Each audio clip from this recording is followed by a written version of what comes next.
Hi everyone, I'm Mario Padilla. I teach in the English department and I'm a colleague of Stefan.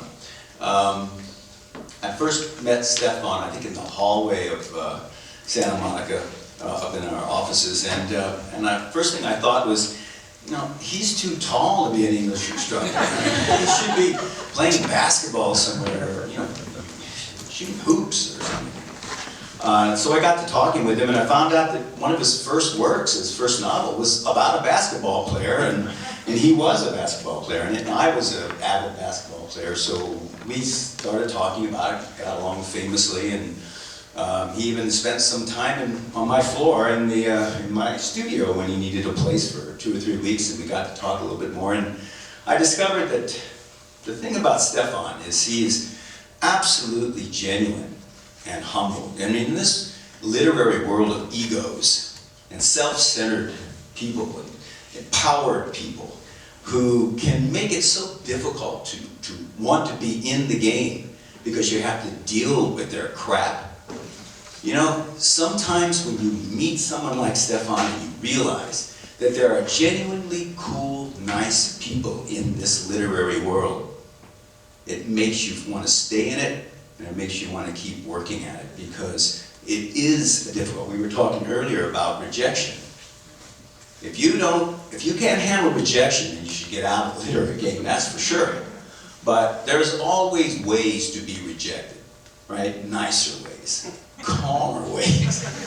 But Stefan has handled all the rejections. I think he told me he was rejected 4 or 5 times by Santa Monica Review, you know, before success. So here's a guy who's stuck it out, worked hard, and at the same time is humble about any success that he's had. He gave me this, so I am just going to read it so you'll know a little bit more about him. Stefan has worn many hats as a writer, screenwriter, film reviewer, and literary critic, as well as a fiction writer. He has his first novel coming out shortly from Touchpoint Press. It's called Point Guard, and is a new adult coming-of-age story that takes place on the Mendocino coast of Northern California, where Stefan spent his high school years. It concerns a varsity basketball team thrown into turmoil by the arrival of a talented city kid from LA, who helps them succeed on the court, but also forces the local kids to confront their own insecurities and frustrations growing up in a small town. It focuses on class conflicts and also environmental problems that impact the lives of the characters in significant ways. The novel is due out shortly. The piece he's just published in the Santa Monica Review, in which he will read today, comprises the first chapter of another novel he's been polishing up lately. It's called East Brother, and is set on the south coast of California. Stefan has also taught English for over 15 years at Santa Monica College. This is his first public reading of his fiction. So let's welcome Stefan. I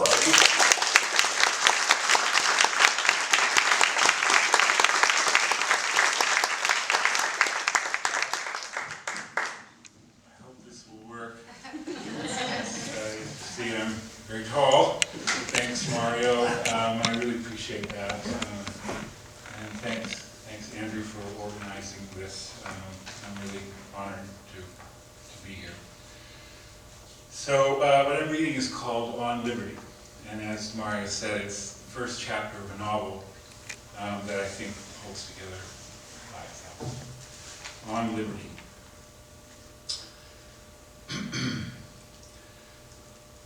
Seaman Jess Cooper stood looking backwards from the fantail of his ship, a guided missile destroyer barreling through dead of night in a sleety mist that shot past like an army of routed ghosts. The roar of the screw churning water beneath him might almost have been their lamentations. He thought to report that, but then decided against it, calling in for about the 12th time, all conditions normal. He blew his air horn, alerting the void to his whereabouts. He was at the tail end of a low-visibility mid-watch, cold and stiff in the neck, with nothing but a thermos of black coffee for comfort. Darren, supposed to relieve him, was late.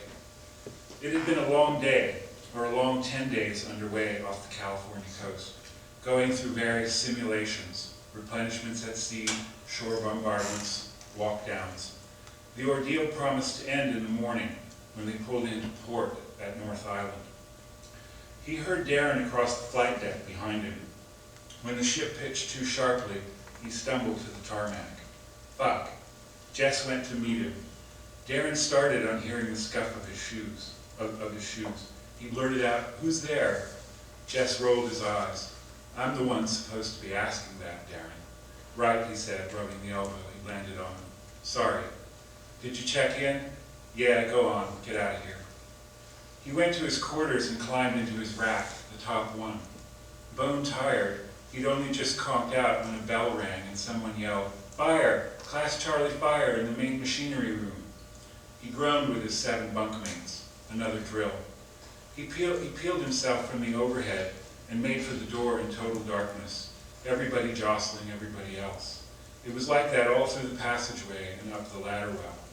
By the time he was above deck, the power came on and he was told to go back down.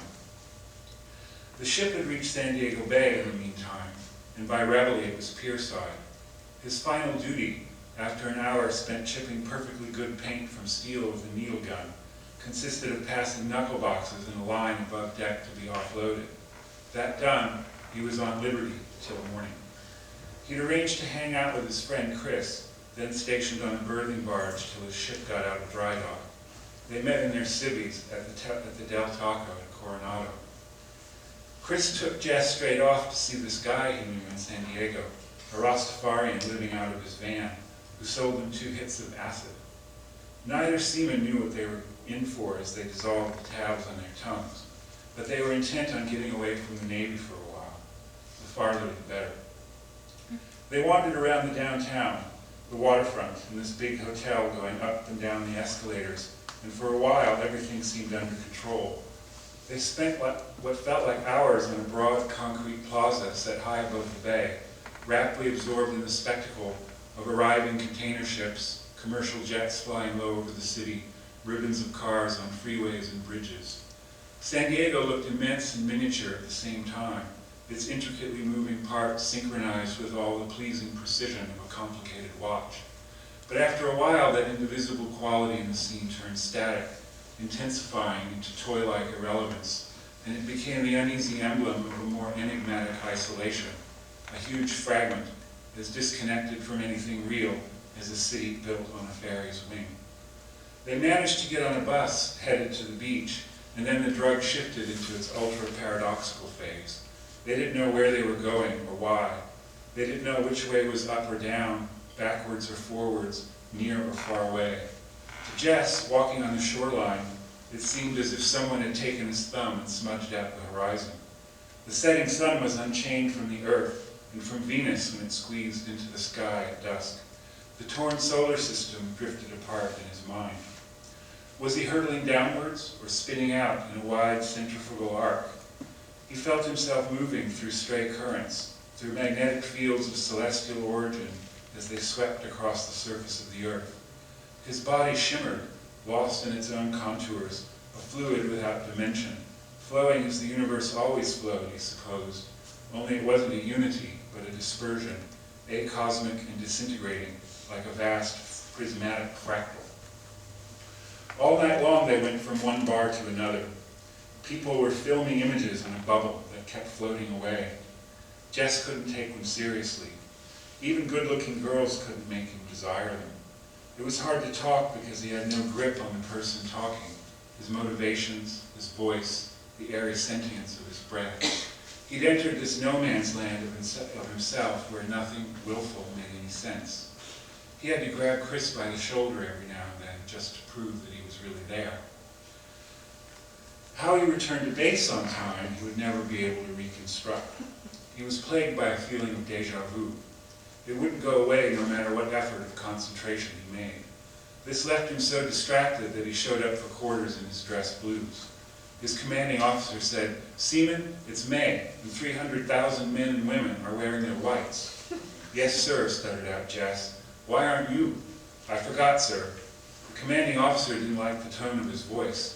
He got up close in his face, boxed the side of his head with his palm, and said, "What kind of haircut is that?" Jess answered as best he could, "I don't know what kind of haircut, sir." This pissed off the commanding officer even more, and he had a couple of MPs escort him to the brig. He found himself in a jail cell with another man whose face was deeply pitted and scarred by acne.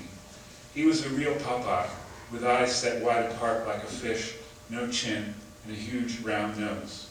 Jess noted 4 stripped-off hash marks on his sleeve. He was still a seaman's apprentice after all those years. He'd probably been demoted so many times he didn't care what he was anymore. He sat slumped over on the opposite bunk and didn't say a word when Jess came in. He just stared. Pretty soon he lit a cigarette, but after the first puff he perched it on his knee and forgot about it. His eyes fluttered closed, and he fell asleep right where he sat. The cigarette slowly burned. Jess watched the ash grow longer and longer, till it started to stain his skin-tight pant leg. He kept thinking, I'm in the brig, man. This is the brig I'm in. But somehow he couldn't keep the significance of this fact securely in his mind. He also wasn't about to wake the guy up. It was all he could do to convince himself that the man, the cigarette, the brig, all of it hadn't happened before, 1,000 times before, over and over again, like the kid who kept crying wolf. 2 more MPs came and took him to be interrogated by a captain. Jess answered his questions, but he couldn't hide the fact that he was disoriented. He kept glancing off at nothing, convinced that someone else was there, this invisible person who watched him from some different but parallel world. The captain asked if he'd taken any drugs while on R&R. Jess had sense enough to deny it. No, sir, he said. I never, ever take drugs harder than alcohol, sir. I swear to God. The captain could tell he was lying, but rather than give him the drug test, he said, well, if you aren't stoned, then you must be crazy, seaman. He turned to the MPs. Put this man in the observation ward at Camp Pendleton. We'll let the psychiatrist deal with him. He knew Jess wasn't crazy. He did it just for spite, to teach him a lesson. And the lesson was he had to spend 8 days in the loony bin with a bunch of Marines who really were crazy. First thing that happened was this doctor, who looked as mean and square-jawed as a sergeant in boot camp, mustered all the inmates and introduced Jess to the ward. He glared at him with more malevolence than he had ever seen in another person. You're not a head case, seaman, he said. I can tell a head case when I see one, and I can tell a lazy-ass son of a bitch who thinks he's gone on a holiday, too. He wiggled his way in close to Jess. Why do all the officers do that? So close his hips and shoulders were touching his, and he could see chunks of lead filling the cavities in his teeth when he opened his mouth. Do you hear me, seaman? He screamed. You're not loco. You're a malingerer. Understand? A malingerer.